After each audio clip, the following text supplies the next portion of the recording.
American Family News, I'm Rusty Pugh. Former President Donald Trump claims on social media there's no justification for the FBI invasion and ransacking of his home in Florida. Kevin Corke with the latest. The former president wants the complete and unredacted affidavit to be released.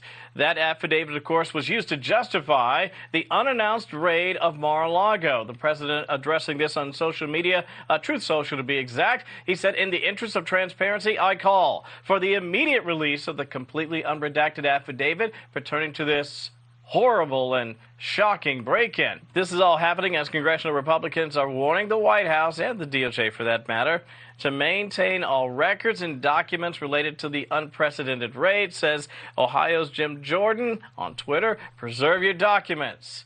Meanwhile, Congressman James Comer of Kentucky says if Republicans retake the House, people will answer for this. Once we're in the majority, I can assure you we will receive that information. The American people will get the answers to the questions that they have, and if any laws were violated, if any ethics were breached, then those people will be held accountable.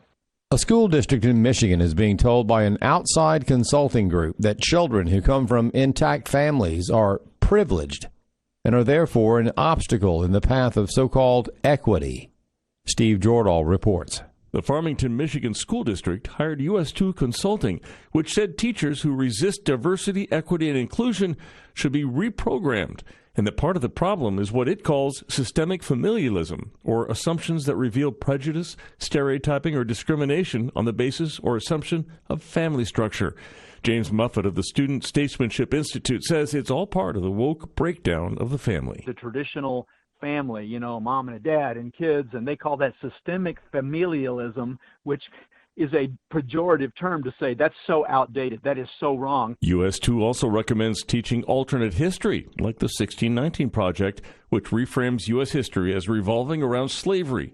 Muffett says the consultants also disparage Christianity as exploitative. They're recommending that they change the curriculum to accommodate that and a derogatory view of history having to do with Christianity and the nuclear family. The US2 website also lists other privileges, or, quote, isms: saneism, privilege because of your mental health; lookism, privilege because you're attractive; intellectual privilege, discrimination based on intelligence.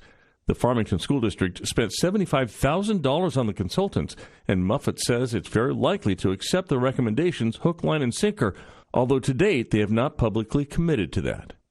I'm Steve Jordahl. Medical professionals are offering a second opinion on masks amid the renewed push for people to wear the face coverings.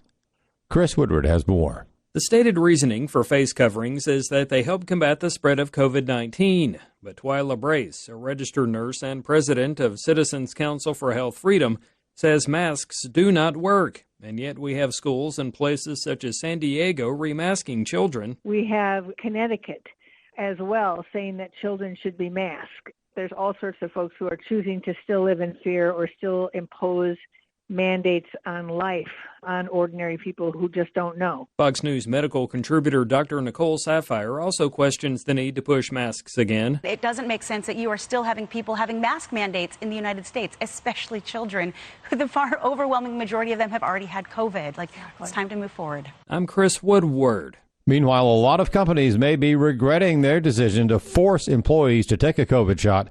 A Chicago healthcare system settled a lawsuit by agreeing to award $10 million to healthcare workers who were fired or impacted by COVID-19 shot mandates. Liberty Counsel founder and chairman Matt Staver.